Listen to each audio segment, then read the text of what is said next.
I only got one more night. I'm gonna live out loud goodbye. What up? What up?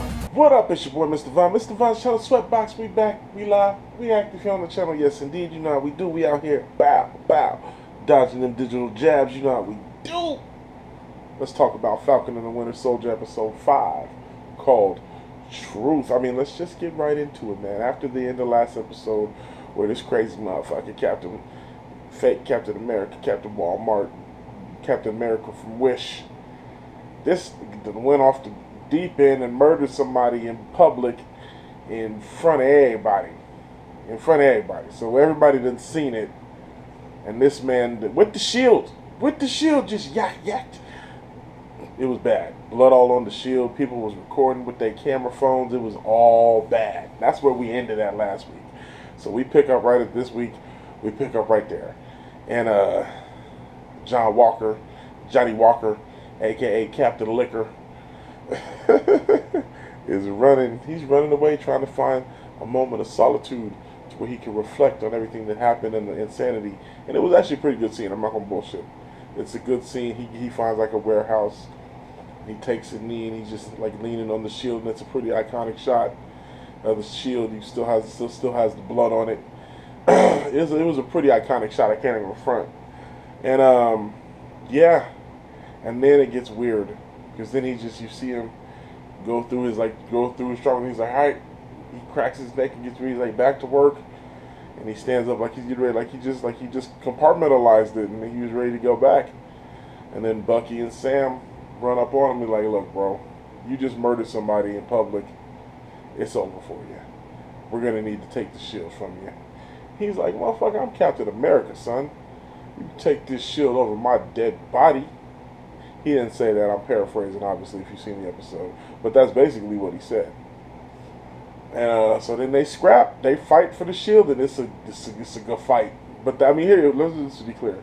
That moment where he was like, "You don't want to do this," Bucky's like, "Yeah, we do, bro.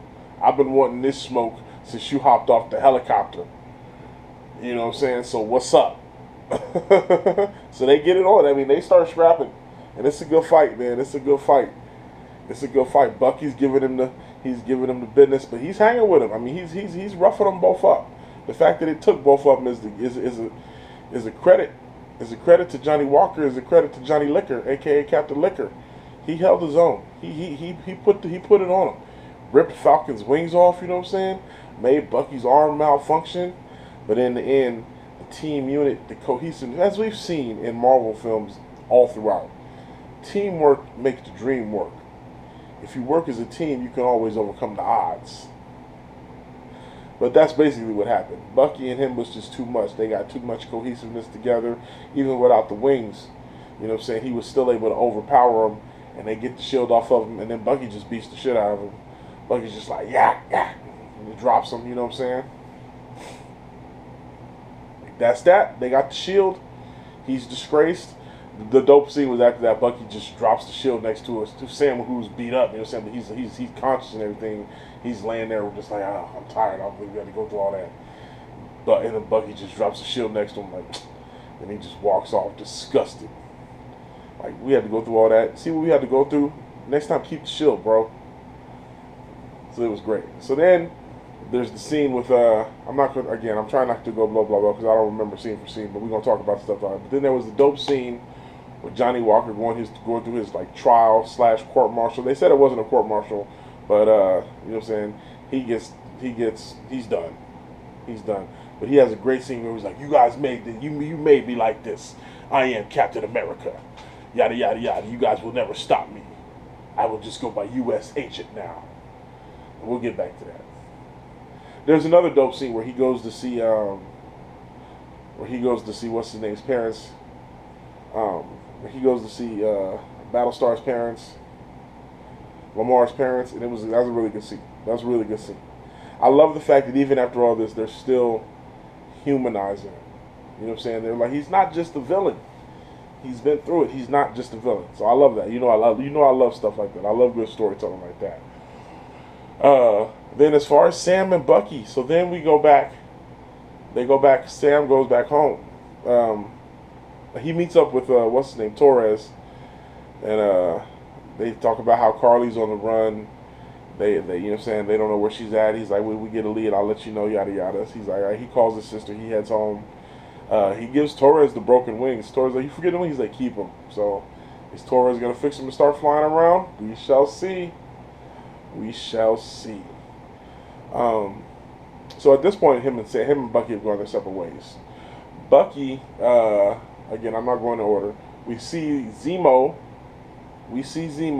He's at the Sokovian. He's in Sokovia at the memorial. You know what I'm saying? And then Bucky shows up. They have their little stare down. Zemo thinks he's gonna kill him. He's like, I took the privilege of scratching my name out of your book. Bucky doesn't kill him. Bucky does turn him over to the Dora Milaje though. Bucky's like, yo man, I gotta make sure I stay in the good graces of the futuristic city. You know what I'm saying? I love it there. So he made sure he fixed that. He made sure he mended that bridge. Ayo was like, just stay clear of Wakanda for a minute, but you good, bro. But you just gotta lay low for a minute. He's like, I need one more favor though. One more. Then we go back to Sam, and he's home. I mean, from first, not yet. And then he didn't go home first. First, he goes to see Isaiah Bradley, which is one of the greatest scenes. It was just such a great scene. He talks to Isaiah. Isaiah tells him his whole story about how he was Captain America and how they experimented on a bunch of black men and then they just left him out to die and they got captured. And he does the same thing that Captain America did. A bunch of his men got captured and they didn't go rescue him. He goes and rescues them. And instead of being lauded as a hero, they locked him up for it. Why? Because he's black. I love the fact that Disney is not shy about talking about this. I love the fact that Marvel's not shy about talking about this. I love the fact that this show is not shy about talking about this. I'm sure there's some racist haters who's like, I don't want to see this stuff. Keep this out of my TV shows. I watch this for entertainment. I don't fuck what you watch this shit for. This shit is real, son. Okay? Tired of this racism. Talk about it. Every day, all day, until it's gone. Period. So the whole scene with Isaiah Bradley was awesome. And Isaiah's like, man, you a fool to think they gonna ever let the black man be Captain America. And no self-respecting black man should want to be Captain America. He basically told Sam, don't even do it. And Sam was like, man, we gotta tell somebody about what happened, man. I can help you. Isaiah's like, man, they'll kill me, bro. This was a great scene. I loved everything about this scene. Then he heads back home to his sister to fix the boat. It's a great scene, family times and all that. He calls in a bunch of favors from all the city, from all his friends in the town. They give him a bunch of parts to get the boat up and running. Bucky comes back to help fix the boat. It was the whole scene with Bucky and him working on the boat and all that was awesome. You're saying the little scene with Bucky trying to flirt with his sister. It's funny. I loved it. Hi, I'm Bucky. Hi, I'm Sarah. What was Sarah? I think it's Sarah. Yeah. That was Sarah. Sam was like, boy, I don't care if you got a metal arm or not. You get these skibbity paps. Shout out to Tony Baker. Get these skibbity paps. But, yeah, man, that was a great scene. Everything about Sam and Bucky working on the boat, I really enjoyed. I thought that was really good. And then the scene of Sam and Bucky like playing frisbee catch with Shield back and forth, and they was just talking, was awesome. This was the most nothing happened but so much happened episode. I love the character development in this episode. You got the fight scene in the beginning, and then the rest of it's just character development, which means episode 6 is about to go down. I love how they're doing this. This is great. I can't front. I really enjoyed this. So yeah, the whole scene of them tossing the shield back and forth about Bucky discussing he's still having nightmares, and Sam's like, well, you're not really out there doing the work. You're not making amends. You're avenging. You're not amending. You're avenging. You know what I'm saying? You gotta actually do the work, which is gonna lead Bucky to lead right back to the Asian dude to tell him about his son, which is great. I hope we're gonna get that in episode 6. I know we are. We're gonna get it. It's gonna be dope. And Bucky tells Sam, he said, man, I didn't realize the pressure of a black man being handled the shield. You know what I'm saying? But you'll figure it out, yada, yada. It was good. I loved all of that. And then they have a good talk. Bucky goes his separate. He's like, "Yo, once you find out what's up with Carly Morgenthau, hit me up. I'll be there." And then we get the training montage of Sam trying to learn the shield. It was dope. It was dope. I loved it. Everything. You said there was a one moment where where he's ready to do a flip, and you can clearly see it's his stunt double. Everybody's talking about that. It was funny. It was hilarious, but it's whatever. It was a great scene. It's a great scene of him learning the shield, learning to be Captain America. And then, I missed the biggest thing. The whole reason Bucky comes to see Sam is because he brings him a delivery from Wakanda. He brings him this giant suitcase from Wakanda. You know what I'm saying? They don't ever show us what it is. Obviously, we know it's the new wings and the new suit to go with the shield. We know that's what it is. Of course, that's what it is.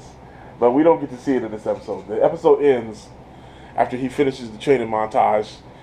The episode ends with him opening the briefcase and looking in. We don't get to see it. But before we wrap this up, I gotta talk about Carly. Carly and the Flag Smashers. They go. The GRC has pretty much rounded up all her allies, and the Patch Act is going through. And so they're like, this is the final. This is the end game for the Flag Smashers. We find out that Sharon Carter is the one who hired Batroc the Leaper, Batroc, whatever his name is, George St. Pierre.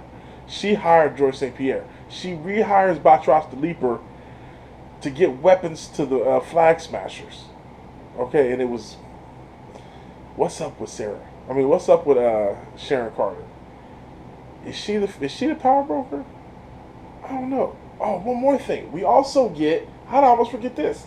We also got Julia Louis-Dreyfus playing Val, who comes to see U.S. Agent, who comes to see Johnny Walker, Captain Alcohol. She comes to see him, offers him a spot. I'm telling you, man, I think they're doing the Thunderbolts. I'm pretty sure that's what they're doing. Because Zemo's getting taken to the raft.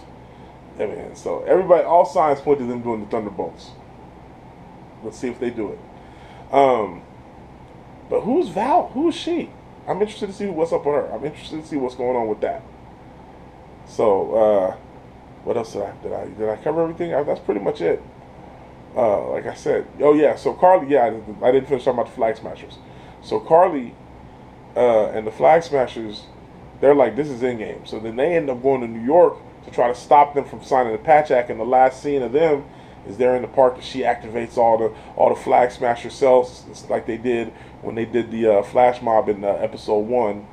They do that again, and everything comes full circle for the closeout. It's going down. Carly Morgenthau, the girl, I don't remember the actress's name. She's awesome, and she's gorgeous. I'm low key got a huge crush on her. She's just gorgeous. And it wasn't until for a minute that I remember she was in Star Wars Solo. You know what I'm saying? That's not my favorite Star Wars film, but it's not terrible. But yeah, she was great.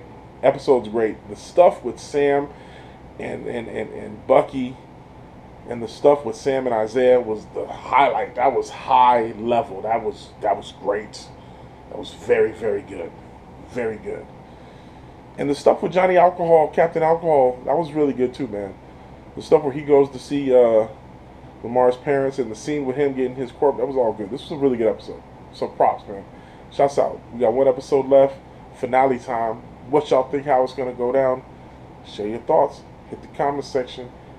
Make sure you like, share, and subscribe. Until next week for the finale of Falcon and the Winter Soldier. It's your boy, Mr. Vaughn. Until next time, you know how we do. I'm a Peace. to the ends with you.